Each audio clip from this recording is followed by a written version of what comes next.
I want some of your brown sugar. I want some of your brown sugar. Hello, beautiful people. Welcome back to my channel. It's Brownsugar Commentary. I'm your girl, Kayla. If you're new here, make sure to subscribe for more videos about Black entertainment, Black womanhood, and whatever heck else I feel like talking about this week. All right, let's get right into it. So, the hit Netflix original dating show Love is Blind recently wrapped its second season, and boy, oh boy, do I have thoughts, okay? I have so many thoughts because it's the way that none of these people should have said yes at the altar. Before you get into my thoughts and opinions about the season, let me just explain what Love is Blind is for those that you don't know. So Love is Blind, like I said, is a Netflix original dating reality show that premiered 2020, literally right before the pandemic. A social experiment where basically what separates it from other dating reality shows is that it is based on singles coming together and making a mental and emotional connection rather than a physical one. It is a social experiment because it wants to test the theory, is love truly blind, okay? So they get a couple of singles from a particular town, okay, or particular city, whatever. Like I said, I don't remember the city what it was last time, but this time it was Chicago. And, they basically do this. They basically put all these singles in one house and they separate the men and the women. And then every day they go into these rooms called pods where they are separated by a wall. And all they can do is hear the other person on the other side of the wall. And the whole point is for them to have conversations about, life and dating history and values and all those things, things that you would talk to a potential significant other about. And they do kind of speed dating that style where they talk to multiple people every day until they make connections with specific people. They narrow it down to the one they really like, and then after a couple of days, couple conversations, they basically propose. And then after they meet in person, they go off on a little vacation with all the other couples that said yes to the proposal. They kick it for a couple of days, vibe out. They go back home, they figure out living arrangements, meet their friends and families, get things ready for a wedding. And then after 2 weeks, they have a wedding. And at the wedding, they, decide if they're going to stay together by saying I do and proving that love is blind, or, say I don't. And then sometimes they say I don't, but, have hopes to continue dating, or they say I don't and they completely break up. So first season of this show was a big success, not necessarily in the social experiment part, but a success among viewers. They had the people talking, especially when it came to quarantine. A lot of people binged this show around quarantine because it came out, like I said, weeks before. And the formatting of the way they distribute the show is that usually there's like a 3-week event where they they distribute the first couple of episodes for 1 week and then the second half. And then the actual wedding is like a separate debut. And then they have the reunion a couple of weeks later. The biggest, fan favorite of season 1 was Lauren and Cameron. I mean, they were an interracial relationship that truly just was so sweet and seemed so genuine. The other, couple that stayed together from season 1 was Barnett, and I don't remember. I think her name was Amber. Yes, Amber and Barnett was the other couple. They weren't as iconic, but I mean, they're still together from what I understand. But the other 3 couples said didn't work out. 2 of the couples said no at the altar, and one of them didn't even make it to the altar, child. Okay, but it was just the right amount of love and cuteness, as well as toxicness and drama. Like, it just had a good mesh between the two. However, this season, I cannot say the same. And while I will give my final thoughts and opinions towards the end of this video, what I will say is that it's the way, like I said, none of these couples should have said yes. And a lot of these couples, especially where the men are concerned, shouldn't have even been casted for this show. And that's why I'm going to say that this season was just meant for ratings. Like, that's all they cared about. But let's go into the actual couples, shall we? Okay? First, let's talk about Nick and Danielle. I thought that Nick and Danielle was going to give us Lauren and Cameron tease, in the sense that they were so sweet and it seemed like they would just hit it off from day one, and it would just seem like it was going to be a fairy tale romance, okay? Until they got to the freaking vacation thing, where we realized that Danielle had a lot of self-sabotaging behavior in relationships, as well as just very low self-esteem. I genuinely believe that Danielle was not ready for the show. I don't think she's ready for marriage. I'm not no marriage expert, but I do believe if you are deeply insecure to the point where you are starting fights with your significant others just for the sake of starting fights, like, you don't need to be dating nobody. You need to be focused on yourself and not so, like, needy for reassurance. Like, of course, a lot of us needs reassurance every now and again, but when you're like solely reliant on it, that's a problem. And I think, like I said, Nick seems to be and I think Danielle is nice and everything, but I just think that she's just not ready for marriage. And on top of that, especially marriage to a person she barely like knows or only has known for a couple of weeks, like, I just don't think that that's where she needs to be at. And then I don't think, and on top of that, Nick seems to be very patient and kind and stuff, but I do think that he's gonna get tired of the fighting every 2 to 5 seconds, like every 2.5 seconds. Like, it's gonna get old. He even seemed to be over it by the time of the wedding. That's why he said he don't think they should get married like the night before. Like, that should have told you everything you needed to know. But Nick and Danielle said yes, child. I don't know why, but I give it 6 months to a year, babes. Like, I really do. I don't think that they should have said yes. Also, I think in terms of their lifestyles, they are very, very different. It seems that Danielle, has a more extroverted type of lifestyle. She likes to have company over. She's kind of messy in terms of the way she keeps her stuff. She has a lot of stuff, where Nick seems to be very, like, organized and likes his stuff a particular way. Like, it's not going to work. Their lifestyles do not mesh well. It's going to get bad. It's gonna be bad. I'm wishing the best for them, but honestly, I definitely they should have said no. They should have said no, or at the very least, just agreed to keep dating until, like I said, Danielle needs to go to therapy. Like, seriously. Like, this is not gonna bode well in the end. Like, honestly, like I said, it's the way that Nick Body was telling him, no, do not collect, like, do not pass go, do not collect $200. Like, I don't understand how this man did not see, but whatever. On a side note, too, Nick was messy as hell this season. Like, he was literally the bone carrier. He was up in everybody's business. And it's like, I get it, it's reality TV, but he was giving me very much Peter on Real Housewives of Atlanta tease. If you know, you know. Like, he just be in people business. In people business, bone carrier. Let's talk about Shake and Deep D. Deep D was definitely one of my faves this season. I really like her energy. She's such a nice, sweet girl, and she deserves the world. And I'm glad she chose herself, Chad. I'm so glad to see that moment for my girl. But Shake is one of them people that definitely did not need to be on this show at all. There's no way you could hear Shake speak for like 5 seconds to know he didn't belong in this damn show. Like, other than him being financially stable and having a good job and like a nice place to live, like, this man had nothing else to offer but trauma. Okay? So Shake and Deep D are both Indian, right? And they are both Indian people who, didn't date other Indian folks. Like, both of them have dated only white people. However, it felt like Shake's self-hate ran way deeper than Deep D's self-hate. Shake was just nasty from the beginning. Like I said, that's why I don't understand how he got in this show. The show is called Love is Blind. The whole point is you making an emotional connection with folks and not caring about the physical. And all Shake seemed to be talking about these women with physical stuff, and specifically them be if they were fat or not. Like, he was literally asking women their dress sizes, asking them do they go to the gym often, and if they were at a festival and would he be able to lift them up on his shoulders.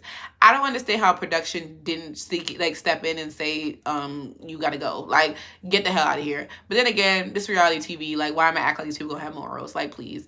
And if I was Deep D after hearing this conversation, because she had struggle with her weight in the past, that should have been the biggest, like, red flag to you, other than the fact, like I said, that he is, ethnically Indian, has never dated another ethnically Indian person.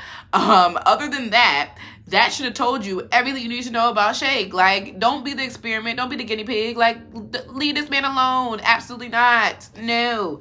But she continued to date him, and he seemed to be remorseful for the most part with his fatphobic comments, because he had his own struggles with weight. But that little self-reflection lasted 2.5 seconds, because the moment that he met Deep D in real life, he tried to act like he was so attracted and in love with her, even grabbing her butt, which I thought was a bit much, but she seemed to be cool with it, so whatever. Even going as far as to tell her we're gonna make so much babies and whatever. But then the moment they got to the vacation and really from that point on, literally until the day before the wedding, this man kept talking about how much he was not attracted to her and that he saw her like an aunt. And I mean, that's, like I said, the problem with dating a man who uses you as a guinea pig, because despite them being from the same culture and despite Deepti being attractive and them having a very deep emotional and mental connection, he just could not look past it because he does not see Indian women as attractive because he's only dated white women. And now the only connections he's had with Indian women in the past are his relatives. So now he's not able to differentiate the two. So now he's in too deep. And I didn't feel like he tried. And Deepti picked up on that. Like, he probably did see how he pulled back so much. And if I feel like Shake would have probably still said yes, just to obviously make his parents, proud and make himself look good on TV, because he already like put his whole reputation in the toilet from the way he acted in the pods, and towards Deepti this entire time. But like, he would have either A, cheated on her, or ultimately broke up with her, or just been both of them would just been miserable, because like, physical stuff is very important in a relationship, like at the end of the day. And if you're not being physical with the person, it's just not gonna work out. Like, it's just not. And he should have just never proposed to her, like, at all. Like I said, I don't think he's mature enough to even be in a relationship. Even the way he handled the rejection at the wedding was just so odd to me. Like, he was really trying to act like everything was cool and talking about, oh, I'm going to be cool. I'm going to get reservations at this fancy restaurant. Like, sir, you are crying inside. Like, you are dumb. You are really dumb. But shout out to Deb, because I really thought she was going to say yes. I really did. Good for her. Good for her for proving me wrong. Moving right along, let's talk about Mallory and Salvador, okay?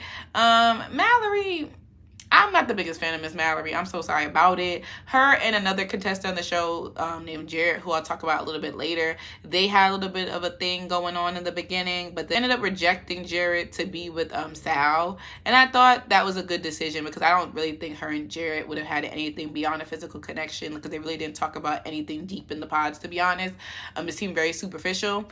Whereas her and Sal seemed to connect a lot. They had similar cultures, and they just had to seem like to have a very deep emotional connection. However, when Mallory first met Sal, she was not attracted to him physically, and it was not hiding it at all. And then, I don't like the fact that she kind of branded herself as this guy's girl. Like, it's giving me very much pick me energy. Like, who the frick cares that you like sports? Like, please. It was giving like, I'm not like other girls, like, please. And she didn't like Sal because Sal didn't like sports. And I was just like, that's the dumbest thing I ever heard. And she gaslit the hell out of Sal at the little vacation thing when she was there chopping it up with Jared and making googly eyes at him the whole time. And then try to flip it on Sal, talking about, well, you didn't even give me the ring I wanted. Like, girl, you don't care about that. Like, shut up. Like, shut up. She didn't care about that ring until Jared brought it up. And Jared was nasty down for even bringing it up and then lying to Sal later on about it. Which, like I said, I'm going to get on him in a second. But she was also wrong for not validating Sal's feeling, because Sal had a right to feel that way about it. Like, you know what I'm saying? Like, he wasn't wrong. And like I said, she was barely giving him little to no effort and try to act like he was the one on thin ice. And I don't know what the situation was with him and the ex-girlfriend that randomly popped up, but I feel like Mal tried to use that as like a cop-out. Like, girl, just say you don't like this man, let him go be free and go find somebody that's attracted to him and stop playing with him. Everybody kind of crap on this man with his little ukulele playing. I thought it was cute. I mean, I probably would have got tired of it after like the second time. But I mean, he has a nice little voice. Like, leave that boy alone. But everybody on TikTok be trying to act like this man got some type of alter ego, or he's like has like dark side to him. I don't think so. I think he's a very nice guy. Like, I don't know. Maybe that's just me being naive. I don't know. But good for Sal. Sal ended up saying no at the altar because he just felt that she was pulling back. It wasn't really all in. And he wanted to get to know her more because he didn't get to meet her family, because I don't know if her family lives in another country or something, but they didn't get to meet him. They didn't come to the wedding, like any of that stuff. So yeah, good on you, Sal, but I don't even think y'all should be dating. Like, go find somebody else. I'm so sorry about it. Like, it's not giving. It's not. Moving right along, let's talk about Natalie and Shake, and technically Natalie, Shake, and Shayna, because they're basically like a three-way deal at this point. So Natalie and Shake was a hot mess express. Shane is another one who I don't believe had no business coming on this show. He just seems so immature. He don't seem like he got two good thoughts to rub together. Like, he always just looks so unhinged, and like he looked like he just did like 12 lines of coke every time he came on screen. Like, his eyes are just so wide and alert. It's just so weird to me. And his teeth, his mouth is never closed. Like, it's always just like this. all the time. Like, ew. Like, the way he had two women fighting for him, that's how you know white men, the bar is in hell. Like, it don't take much for them to get no play for real. But anyway, so Shake was talking to Natalie and Shayna in the pods. And, like, this reminds me a lot about, like, what's her name? Jessica Barnett and Mark back in season 1. Like, this love triangle nonsense.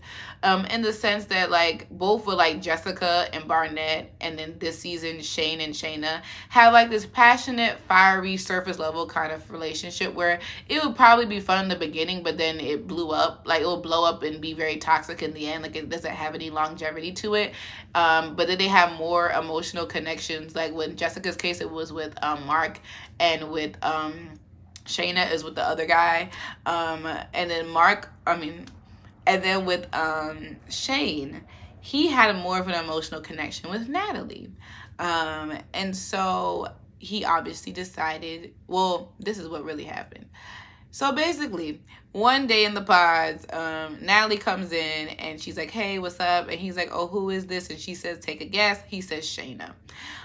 It was not Shayna, obviously. And she's like, it's not Shayna. It's Natalie. What are you talking about?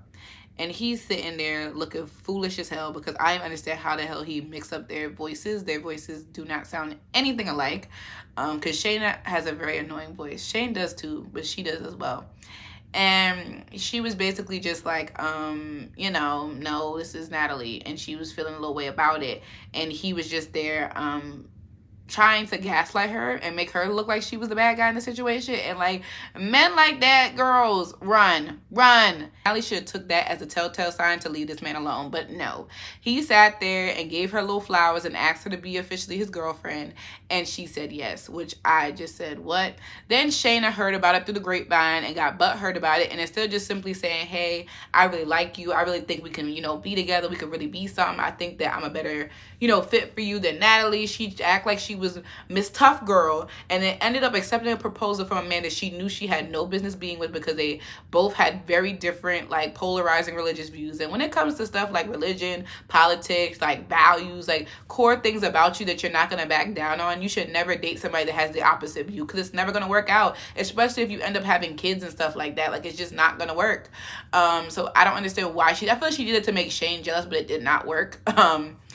And I also don't think she was attracted to the guy that she chose either. I think that also contributed to why she just didn't work out with him.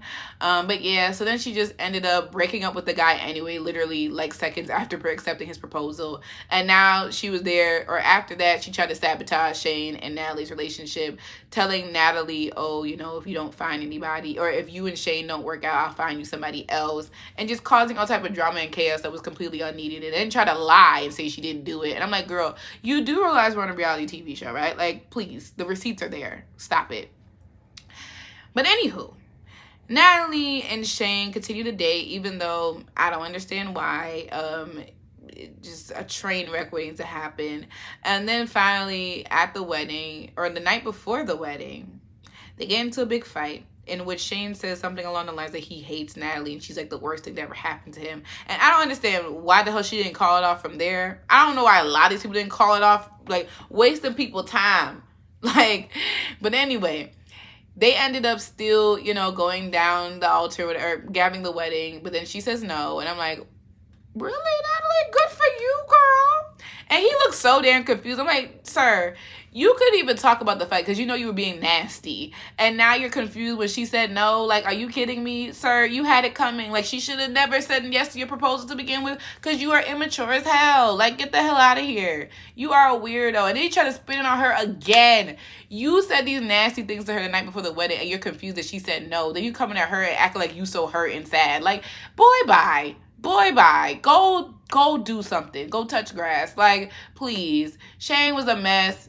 Natalie, I hope you don't ever go back to that man because she was still trying to have hope about, I think we got a lot of things to work on. No, babe.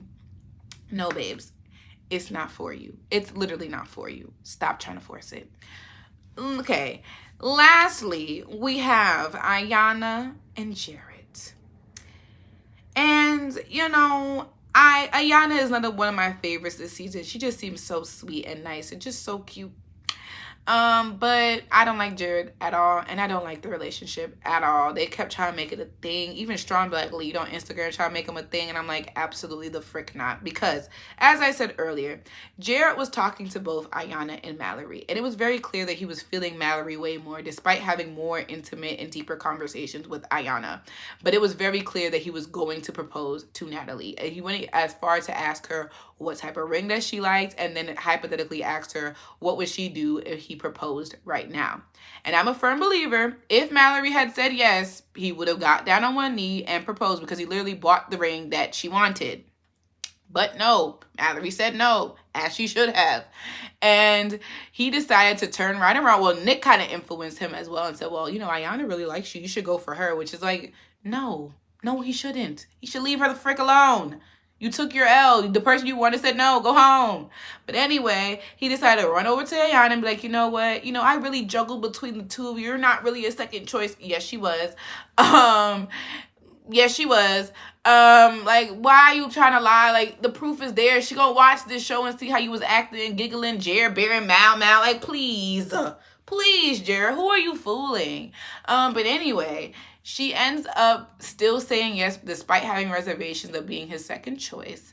And then we get to the vacation part. And like I said, Jared was trying to fight for his spot, okay? He was sitting there talking about, I would have did this for you. I like sports. I bought you the ring that you wanted. That's not the ring that you wanted. Da-da-da-da-da. Like, he was pathetic as hell. And like I said, I really want Ayanna to be like, you know what? F you. I'm done. I'm not doing this with you at all. Like I said, but no, they continue to keep going. And you could tell this is a big insecurity for her still. Because even like I said, leading up to the wedding, she kept saying like, oh, is that why you like Mallory? Am I a second choice?